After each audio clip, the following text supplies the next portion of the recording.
আসসালামু আলাইকুম। কারবালার যুদ্ধের পর ইয়াজিদের কি হয়েছিল? মুসলিমদের কাছে কারবালার ইতিহাস অনেক গুরুত্বের। কারবালা প্রান্তরে 60/61 হিজরির 10 মুহররম মহানবী সাল্লাল্লাহু আলাইহি ওয়াসাল্লামের দৌহিত্র হুসাইন রাদিয়াল্লাহু আনহু এর মর্মান্তিক শাহাদাত বরণ আশুরাকে আরও গুরুত্বপূর্ণ ও তাৎপর্যমণ্ডিত করেছে। ফলে কারবালা ও কারবালা সংক্রান্ত ইতিহাস মুসলিমদের কাছে অত্যন্ত তাৎপর্যমণ্ডিত। হযরত জুবাইর ইবনে বাক্কার রহমতুল্লাহ বলেন, হোসেন ইবনে আলী রাদিয়াল্লাহু আনহু 4th হিজরির শাবান মাসের 5 তারিখ জন্মগ্রহণ করেন, আর আশুরার জুমার দিনে 61 হিজরিতে তিনি শহীদ হন। তাকে সিনান ইবনে আবি আনাস নাকাই হত্যা করে। হত্যাকাণ্ডে সহযোগিতা করে খাউলি ইবনে ইয়াজিদ আজবাহি হিমআরি। সে হোসাইন ইবনে আলীর মাথা শরীর থেকে দ্বিখণ্ডিত করে ওবায়দুল্লাহর দরবারে নিয়ে যায়। কারবালার প্রান্তরে সে অশুভ দিনে পাপিষ্ঠরা যে নির্মমতা ও নির্দয়তার পরিচয় দিয়েছে তা পাষণ্ড হৃদয়েও ব্যথা ও যাতনা সৃষ্টি করে। শাহাদাতের পর হযরত হোসেন রাদিয়াল্লাহু আনহু এর দেহ মোবারকে মোট 33টি বর্শা ও 34টি তরবারের আঘাত দেখা যায়। শরীরে ছিল অসংখ্য তীরের জখমের চিহ্ন। তার সঙ্গে মোট 72 জনকে হত্যা করে তারা। হোসেন রাদিয়াল্লাহু আনহু এর সংগ্রামের মূল লক্ষ্য ছিল খিলাফত ব্যবস্থার পুনর্জীবন। ইয়াজিদের বিরুদ্ধে কুফাবাসীর সাহায্যের প্রতিশ্রুতিতে আশ্বস্ত হয়ে হোসাইন রাদিয়াল্লাহু আনহুর স্ত্রী, ছেলে, বোন ও ঘনিষ্ঠ 200 অনুচর নিয়ে 680 খ্রিস্টাব্দে কুফার উদ্দেশ্যে রওনা হন। ফুরাত নদীর তীরবর্তী কারবালা নামক স্থানে পৌঁছালে কুফার গভর্নর ওবায়দুল্লাহ ইবনে জিয়াদ তাকে বাধা দেন। রক্তপাত ও খুনাখুনি বন্ধের উদ্দেশ্যে হযরত হোসেন রাদিয়াল্লাহু আনহু 3টি প্রস্তাব দেন। তাকে মদিনায় ফিরে যেতে দেয়া হোক, তুর্কি সীমান্তের দুর্গে অবস্থান করতে দেয়া হোক, ইয়াজিদের সঙ্গে আলোচনার জন্য দামেস্কে পাঠানো হোক। কিন্তু ওবায়দুল্লাহ ইবনে জিয়াদ নিঃশর্ত আত্মসমর্পণ করে তার হাতে আনুগত্যের শপথ নিতে আদেশ দেন। হযরত হোসেন রাদিয়াল্লাহু আনহু ঘৃণা ভরে তার এই আদেশ প্রত্যাখ্যান করেন। অবশেষে ওবায়দুল্লাহ ইবনে জিয়াদের 4000 সৈন্যের একটি বাহিনী হযরত হোসেন রাদিয়াল্লাহু আনহুকে অবরুদ্ধ করে ফেলে এবং ফুরাত নদীতে যাতায়াতের পথ বন্ধ করে দেয়। হযরত হোসেন রাদিয়াল্লাহু আনহু এর শিবিরে পানি হাহাকার শুরু হয়।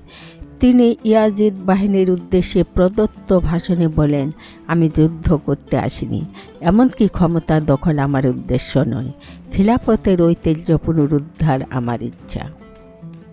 ইয়াজিদ বাহিনী 10 মুহররম হযরত হোসেন রাদিয়াল্লাহু আনহু এর উপর ঝাঁপিয়ে পড়ে। এই অসম যুদ্ধে একমাত্র ছেলে হযরত জয়নুল আবেদিন রহমতুল্লাহ ছাড়া 70 থেকে 72 জন শহীদ হন। হযরত হোসেন রাদিয়াল্লাহু আনহু মৃত্যুর আগ মুহূর্ত পর্যন্ত লড়াই করে যান। অবশেষে তিনি শহীদ হন। হযরত হোসেন রাদিয়াল্লাহু আনহু এর ছিন্ন মস্তক বর্ষা ফলকে বিদ্ধ করে দামেস্কে পাঠানো হয়। ইয়াজিদ ভীত ও শঙ্কিত হয়ে ছিন্ন মস্তক প্রত্যর্পণ করলে কারবালা প্রান্তরে তাকে কবরস্থ করা হয়। ইতিহাস সাক্ষী, হযরত হোসেন রাদিয়াল্লাহু আনহুকে কারবালা প্রান্তরে যারা নির্মমভাবে হত্যা করেছিল, মাত্র 50 বছরের ব্যবধানে করুণ পন্থায় তাদের প্রত্যেকের অস্বাভাবিক মৃত্যু হয়েছে। ইসলামের তৃতীয় খলিফা হযরত উসমান রাদিয়াল্লাহু আনহু খিলাফত লাভের মাধ্যমে উমাইয়া পরিবার প্রথম ক্ষমতায় আসে। তবে উমাইয়া বংশের শাসন খিলাফত ব্যবস্থা শুরু করেন মুয়াবিয়া রাদিয়াল্লাহু আনহু। উমাইয়াদের প্রথম খলিফা হচ্ছেন হযরত মুয়াবিয়া রাদিয়াল্লাহু আনহু। হযরত মুয়াবিয়া রাদিয়াল্লাহু আনহুকে আরব বিশ্বের প্রথম রাজা বলা হয়। ইয়াজিদ ইবনে মুয়াবিয়া ইবনে আবু সুফিয়ান, সাধারণভাবে প্রথম ইয়াজিদ বলে পরিচিত তিনি উমাইয়া খিলাফতের দ্বিতীয় খলিফা। উত্তরাধিকার সূত্রে খিলাফত লাভকারীদের মধ্যে তিনি সর্বপ্রথম খলিফা হন। তার পিতার প্রথম মুয়াবিয়া মৃত্যুর পর 680 সনের এপ্রিল মাসে মসনদে আরোহণ করে। তিনি 680 থেকে 683 সাল পর্যন্ত 3 বছর শাসন করেন। ইসলামের ইতিহাসের সবচেয়ে বড় বেদনার ঘটনার নাম কারবালা। এই দিন মুহাম্মদ সাল্লাল্লাহু আলাইহি ওয়াসাল্লামের প্রিয় নাতি ইমাম হুসাইন ও তার ৭২ জন সঙ্গীকে হত্যা করা হয়। এই হত্যাকাণ্ডের জন্য সবচেয়ে বেশি দায়ী ৩ জন ব্যক্তি। এরা হলেন শিমার বিন জুল জৌসান, যিনি নিজ হাতে খুন করেছিলেন ইমাম হুসাইনকে। এরপর উবাইদুল্লাহ ইবনে জিয়াদ, যিনি ছিলেন তখনকার কুফার গভর্নর। ইয়াজিদ ইবনে মুয়াবিয়া, যার নির্দেশেই সম্পন্ন হয়েছিল কারবালার মর্মান্তিক ঘটনা।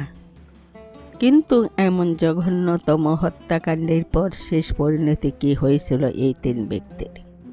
ইসলামে ইয়াজিদ একমাত্র খলিফা যার দ্বারা ইসলাম সবচেয়ে বেশি অবদমিত হয়েছে। ৬৮০ সালের মে মাসে ক্ষমতা গ্রহণের ৪ মাসের মাথায় শুরু করে যুদ্ধ, কারবালার যুদ্ধ, হত্যা করে শেষ নবীর প্রিয় নাতি ইমাম হুসাইনকে। এরপর ২য় বছরে আক্রমণ করে মদিনা, লণ্ডভণ্ড করে দেয় মসজিদে নববী। আর জীবনের শেষ বছরে এসে ইয়াজিদ আগুন লাগিয়ে দেয় মুসলমানের সবচেয়ে পবিত্র স্থান কাবা ঘরে। এই ৩ বড় অপরাধের জন্য মুসলমানদের কাছে ইয়াজিদ এক ঘৃণিত ব্যক্তিতে পরিণত হয়। কাবা ঘরে আগুন লাগানোর ১১ দিনের মাথায় রহস্যজনকভাবে মৃত্যু হয় ইয়াজিদের। শেষ হয় তার ৩ বছর ৯ মাসের ক্ষমতা। সময়টা ১২ নভেম্বর ৬৮৩। ইসলাম মুক্ত হয় এক জালেম শাসকের হাত থেকে। এই নিয়ে আছে নানা মত। তার মৃত্যুর কয়েকটি কারণ সন্দেহ করা হয়। কেউ কেউ বলেন এক বিরল রোগে আক্রান্ত হন ইয়াজিদ। অজানা এই রোগের কোনো ধরনের চিকিৎসা দিতে পারেনি চিকিৎসকরা।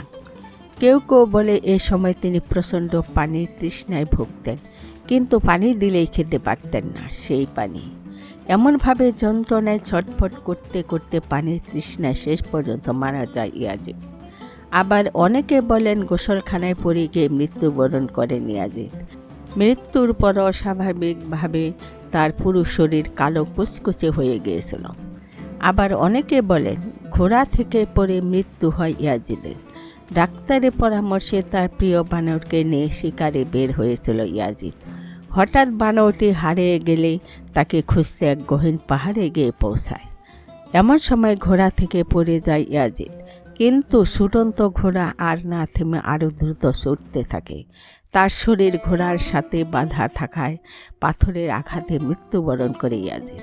আর ঘোড়াটি অস্বাভাবিকভাবে ছুটতে থাকায় ছিন্ন ভিন্ন হয়ে যায় ইয়াজিদের শরীর। এছাড়া হত্যার আরও অনেক কারণ পাওয়া যায়, কিন্তু কোনটি সঠিক এ বিষয়ে আছে নানা মত। তবে ইতিহাসবিদদের মতে প্রথম ও তৃতীয় কারণটি ইয়াজিদের সবচেয়ে গ্রহণযোগ্য মৃত্যুর কারণ হিসেবে ধরা হয়। ইয়াজিদের মৃত্যুর পর ছেলে দ্বিতীয় মুয়াবিয়া ক্ষমতায় আসে ২১ বছর বয়সে। ৩ মাসের মধ্যেই রহস্যজনকভাবে মারা যান তিনি। শেষ হয় উমাইয়াদের শাসনামল, শেষ হয় ইসলামের এক ঘোরতর অন্ধকারের যুগ। আসসালামু আলাইকুম।